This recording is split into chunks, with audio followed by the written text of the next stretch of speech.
Nope. A bad workout never ruined a good day, but a good workout can completely change a bad Who? day. Kid Cudi's wife? No, it's not. Kid Cudi's wife. One of the first things I go through with any client is posture. Can I hear the challenge first? No. Okay, yes. Where the mind goes. Has working out ever impacted your mental health? Positive or negative? Oh, every day. Oh, it's always positive. It's always positive. Working out for me is the closest thing I can get to a mental reset. I love it. It's something that makes me feel better, both physically after having, completed a hard workout, gotten a good sweat, got the blood pumping and everything, but then also mentally. I mean, it makes me feel proud of myself that I got in there, got the work in, did something hard for the day. I would say almost every day that I work out makes that day better. There's even, I forgot who said it, and maybe I'll butcher it here. We'll see how it goes. But someone said that a bad workout never ruined a good day, but a good workout can completely change a bad day. Dang, that's a good quote. Yes, that is so true, though. I used to hear people talk about that stuff and never understood it. And then I felt like, honestly, it was earlier this year that I finally had the switch go off for me. Like, I've really struggled with general anxiety disorder for a lot of my life. And I always worked out in the evenings, AKA told myself I would work out in the evenings and then didn't often. And so earlier this year was like, why don't I just give it a shot and try working out in the morning and let's see what happens. And suddenly I had less excuses because nobody's doing anything at 6:30 a.m. So I couldn't be like, oh, I'm going to go hang out with friends or get a drink or whatever. It's like, no, I'm not doing anything. Go to the gym. And I really felt a huge improvement into my mental health as I was working out like 3 days a week in the mornings. That consistency just would shift how I felt for the whole day. There was something about movement that would shift my mental health. Not that it solved my anxiety, not that I didn't have any anymore, but I felt a significant percentage increase in how I was feeling and how I could handle the day after working out on the regular. Have you ever had anything like that? Or do you have any like experiences where you had a shift in your life with like working out, changing your mental state? I don't think it was a very specific experience, but I would say gradually over time, it's had a pretty significant impact that I don't necessarily realize until I look back. I think having spent the last 3 months transitioning into a new career, becoming a personal trainer has kind of created this sense of confidence that I know what I'm doing and I'm not just consuming information, but I'm getting good at being able to deliver the information. And from a workout perspective, it's really kind of given me this confidence that both what I'm doing for myself and for other people in the gym is bringing value. And I think the feeling that if I was to boil it down to one word is fulfillment, right? I feel fulfilled when I'm in the gym, both working on myself or working on others. And that fulfillment is, one of the most powerful things that, at least for me, impacts my mental health. Definitely over time. And even just in a short 3-month time period it's kind of really flipped a switch in me that, I know what I'm talking about. I might not look the way I want to look yet, but I have the knowledge, I have the ability to communicate it. And people have explained to me that what I have to give to them is of value to them. And that does a lot for my mental health. That's cool. So you building your own like workout practice and then using that to then build your business has given you a sense of confidence. It sounds like that you didn't have before, maybe.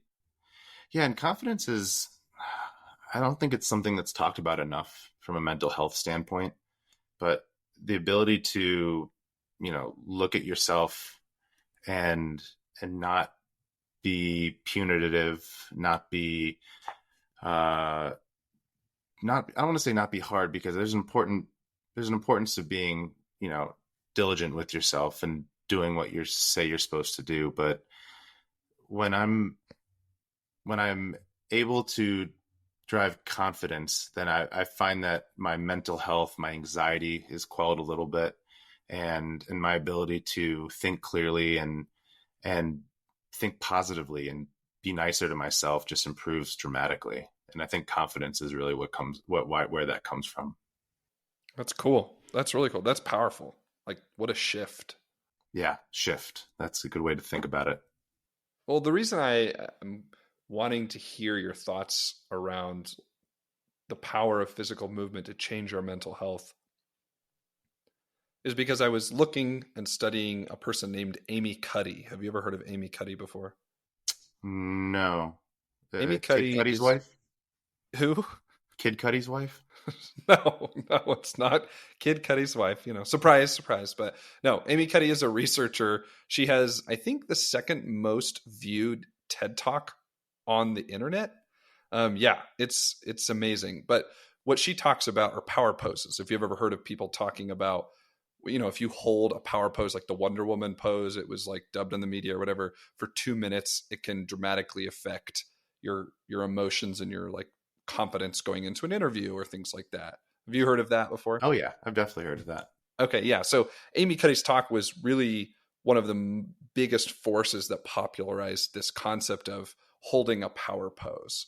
So I dove a little deeper into that, and she did multiple studies. The first study did show not only an effect in people's emotions and how they thought about their confidence, but it also showed some results in changes in hormone levels. So from only 2 minutes of power posing, they saw, I think, about an increase of 20% in testosterone, which has to do with like your ability to just feel more confident, right, and be more assertive, and then there was a 25% decrease in cortisol levels, which cortisol is the hormone that has a lot to do with stress. How stressed are we, right? And so they were finding that when people were holding these power poses in the lab for a certain amount of time, they were actually changing their hormone levels, which therefore people theorize that has to do with our ability to feel confident and approach the day and feel like, oh, I could solve this problem or whatever, right? When we're more relaxed, our cortisol is lower. We feel like we can kind of tackle anything, versus when our stress levels are high, sometimes we can feel overwhelmed, and then we see this problem or this problem, and we then don't even know how to start because we just feel like, oh, we're already doomed, right? So Amy was proposing that these power poses, even just for 2 minutes, can dramatically affect our ability to move in the world and do something confident. And she wasn't saying like we need to do power poses every 5 seconds. She was saying like if there's something significant coming up in your life, like a job interview, a hard conversation with a friend or a family member, just doing that for a little, or even a business negotiation, right? Doing a power pose can affect that. Now, since that study was released, there's been a lot of other scientists that criticized it because of some stuff in the statistics that I'll be honest, I can't explain very well. I'm not knowledgeable enough about statistics. I'm not a statistician, but she repeated the study, and they didn't find the hormone conversation to be as strong from a statistical standpoint, but she did prove on an even more statistically valid level that power poses affect how people feel. So they repeated the study, and the validity of that is only that much stronger. And so part of why I bring this up with you is, have you ever experimented with, as a personal trainer, physical movement being something that can change your confidence and how you go about solving problems? Have you ever, for example, just like worked out before an important meeting? When you mentioned poses, one of the first things that came to mind, and this does tie back to my personal training, is one of the first things I go through with any client is posture and posture correction. And there's a couple, there's the surface level reasons as to why. I mean, biomechanics, making sure that there's not muscle imbalances, right? Fixing their posture helps them, from a joint perspective, optimize the structure of all of your joints, right? There's a lot of surface level reasons why posture is one of the first things that I go after from a personal training standpoint. But one of the reasons I think it's actually more important is because of the effects that correcting someone's posture has on their confidence and even their feeling of being able to perform in the gym, right? One of the things that I work through with my clients more than I thought I would realize is just making them feel confident when they are in the gym, right? Most people who get a personal trainer do so because they don't feel confident that they can be successful with their goals in the gym. And from a posture perspective, there's a lot I can do by just having someone understand, oh, hey, if you're able to retract your shoulders, right, bring up your chest a little bit more, pull your neck back, and stand up straighter, right?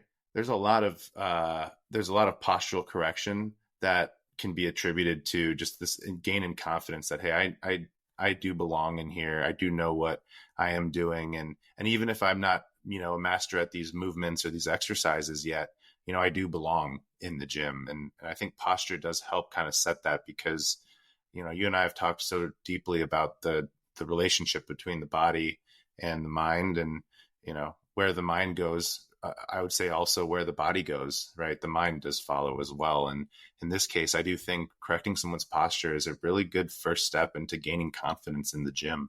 So it's one of the first things we go after, and we just build on that from there. But posture, I think, could be arguably the most important thing that you can do to help build someone's confidence from a physical standpoint. That's cool, Josh, because I feel like what really is the difference? I've never thought about. I also didn't know you did that, so that's really cool.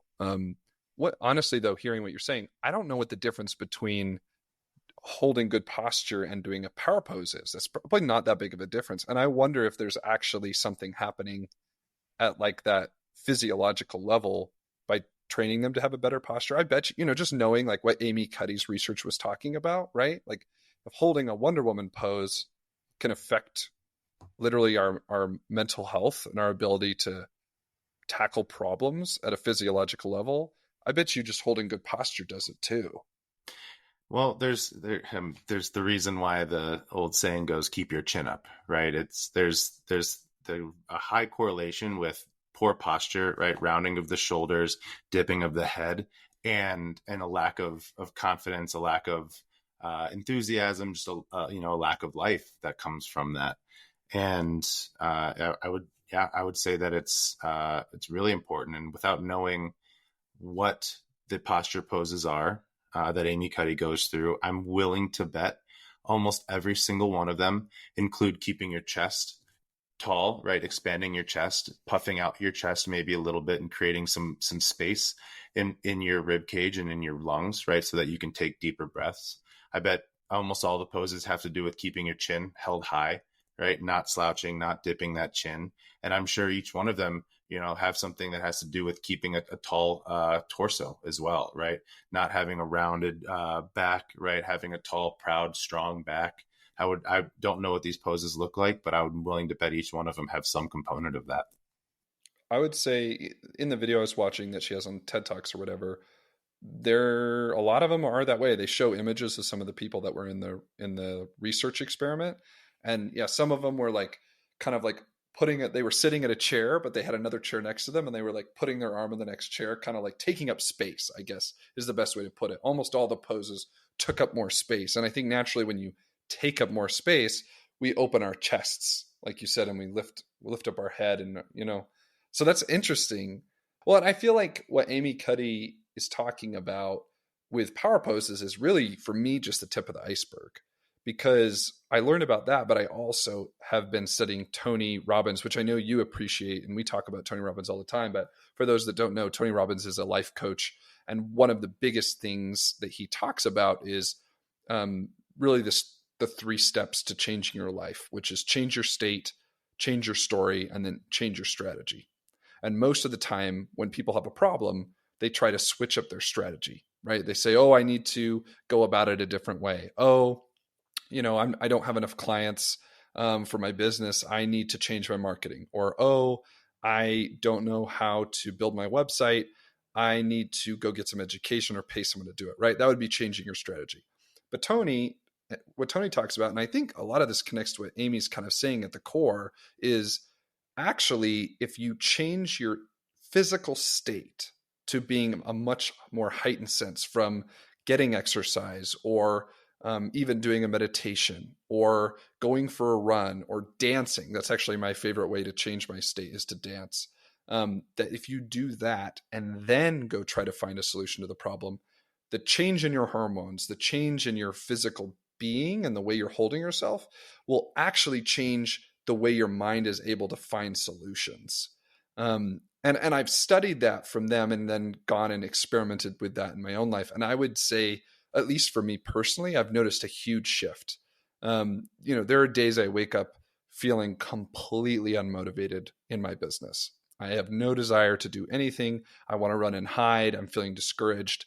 And I think it's important. I call it acknowledgement. I think it's important to sit and acknowledge how we're feeling for a moment. I think Tony talks about doing it for 90 seconds. And so I don't think the time, I do it a little longer than 90 seconds, maybe more like a few minutes. But then I will say, okay, thank you for those emotions. I'm going to put that on the shelf for a second. I'm going to go for a run. I'm going to do one of Josh's workouts at the gym. I'm going to go do a meditation. Or my favorite is to actually dance for a song or two and like dance as hard as I physically can. And I noticed that like my brain actually will shift. Like I can feel it. And suddenly, the thing that I was completely overwhelmed or drained, or the idea of even starting it felt honestly impossible that day. I feel just maybe 30% more motivated to do that thing. I wouldn't say it suddenly like solves all my problems, right? Like I still have to work hard. I still somehow have to have discipline, but I just noticed that the catalytic energy I have to start hard tasks is so much better than it was before. Do you have a pump up song that you have that's like a go-to pump up song for you? Oh no. Uh Dang, that was a vulnerable question. I would say that I'm always switching it out. I would say my OG pump up song from a long time ago, embarrassingly, was Eye of the Tiger. Wow, Which I you and would no one not. else. Yeah, I know. Cheesy. And now I would say right now it's probably Bounce by Calvin Harris. Nice. Do you have a pump up song? Like, do you do that? Like, especially as a personal trainer? Like, I have one specific song. It's an obscure heavy metal song, honestly, and it's only a minute and a half long, but it's got a slow, gradual build up into this kind of crescendo of aggression, and the lyrics are very meaningful, and it's kind of got this repetition to it, so it's almost like a chant that builds and builds and builds. And I use it every single time I get into a cold shower or a cold tub and do a cold plunge, right? I have to physically change my state in order yeah, to that's just to totally get changing your state. into this cold water, right? So what I'll do is I'll turn on the song, and I know exactly 32 seconds in is when it really starts to hit hard, and that's when I'll step in and I'll leverage that energy that the song creates to get into the cold. And then, as about a minute later, as the song is ending, I'll let the energy of the song fading be the thing that allows me to catch my breath, really start to breathe, and actually become comfortable with the water. So, Cool. as you were talking about this, music is what really came to mind, because my whole life, music has been the thing that I can always lean on to change my state. And I have specific songs that I can listen to, or specific bands that I'll listen to when I'm happy, or when I'm feeling sad. When I was in high school, my go-to band when I was sad was Angels and Airwaves, and that always made me feel better and gave me this uplifting feeling. And even now, right, I can think of songs that I can put on and immediately get into an emotional state because of maybe where I was at when I listened to it, or who that song reminds me of and what it means to me.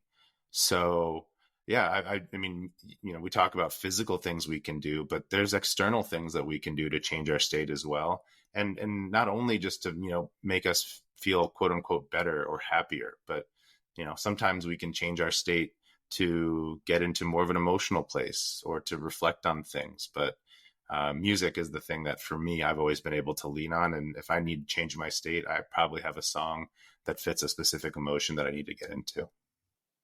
What's a task that you dread doing every week? Like it's something you have to do regularly, and you find that anytime you start doing it, your energy just drops. The fucking lawn. Oh, don't get me Really? started on lawn care. You I wish I was one of those guys that's like, yep, I love lawn care and I look forward to my Sunday or Saturday mow, but I hate pulling weeds. I hate laying down fertilizer. I hate looking at my yard half dead, half alive, and trying to figure out how to revive my, 10 by 20 patch of grass that I have. Yeah, I do not look forward to doing the lawn on a weekly basis. okay, first off, I just got to say, if you ever say to me, seriously, I'm looking forward to my Saturday mow, then I don't know if we can be friends. So thank God that that's not real. Thank God for that. I know a couple guys. Do you? I actually have a very close friend of mine. His name is Nick.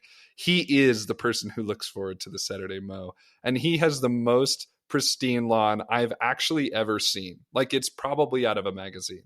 And do I give him shit for that? Yes, of course I do. But I love Nick. But You know what? Good for Nick. If he's looking for work, let me know. yeah, I'll let you know. I'll let you know for sure. You can hit him up. So okay, I asked you that because I wanted to give you a challenge. If you'll accept a challenge. Can I hear the challenge first? No. Okay, yes. Yes, you can hear the challenge first. No, I accept. Nope, I accept. Okay, so you do this every week. You mow the lawn every week. I should be.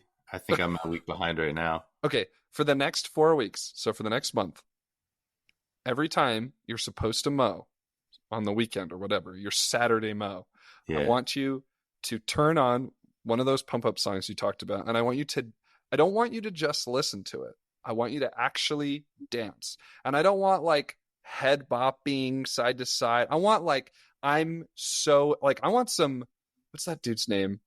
I want some Napoleon Dynamite dancing. Okay. I want you to turn on your best music, Napoleon Dynamite dance, and then I want you to go mow the lawn. And then I want you to report back. I want to hear how that experience was. I love it. No, Will you I'll do it? definitely do that. Yeah, no, For I will. real? I will. I'm gonna, yeah, when I go mow I'm the gonna lawn check next back. weekend, I will. In fact, I can't promise you a Napoleon dynamite dance, but I'll mosh in the mosh pit of one that is my garage door or my garage with Okay. the door closed. I want a video. Will you send me a video? Uh, y- yes, yes, I say with little confidence. All right, that's a deal. You just accepted that challenge. All right, I feel good. That's a more silly thing with the lawn, but thinking about this idea of changing your state, right? We're both business owners. We are both new business owners. We're both, I don't want to speak for you, but probably overwhelmed with the challenge of learning how to build a business, build marketing, build, the admin side of things, build the actual program offering. How do we actually find clients, right? It's overwhelming. How do you actually make enough money to just pay the bills, right? There's a lot of challenges and there's a lot of problems we have to solve, things we've never solved before. How much do you think changing your state could help that? I mean, be real with me. If you think that this would be pretty insignificant, I want to know. I want to know where you're at. I actually really do think it would be significant. I think for me, one of my biggest struggles is not necessarily not knowing what to do, but actually getting around to doing the work and doing the work consistently. Okay. So I think the more that I can leverage a change of state to allow me to get into either a more productive or a more positive or just, a more focused place. I'm really excited to try it. In fact, the song that I was mentioning, right, I have not listened to it in a while, and I don't know if I've actually used it for anything other than cold plunging. But I don't know why I don't use it to get in, just completely change my state, right? I mean, especially if I'm, feeling unmotivated or just, feeling a little out of it.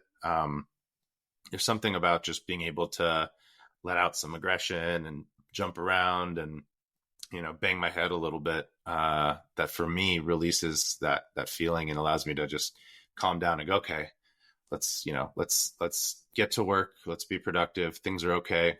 Things are actually good, right? Sometimes we forget that, and we create reasons why we don't think things are good. But for me, yeah, I'm actually looking forward to using that song as a way to change my state. I think the last thing I want to share today, especially for our listeners here, is, the power of changing your physical state for your mental health is huge.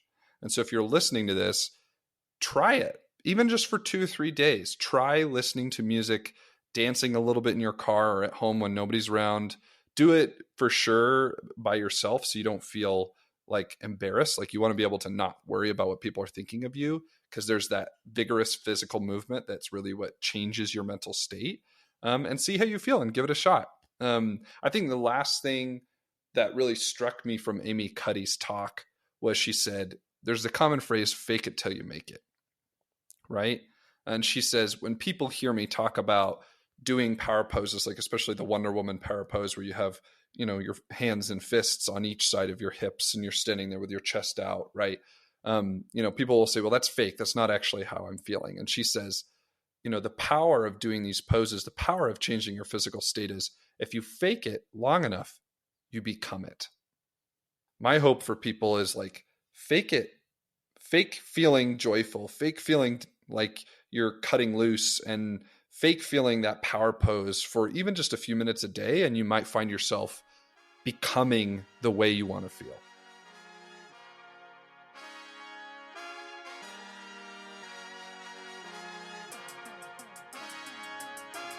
Where the mind goes.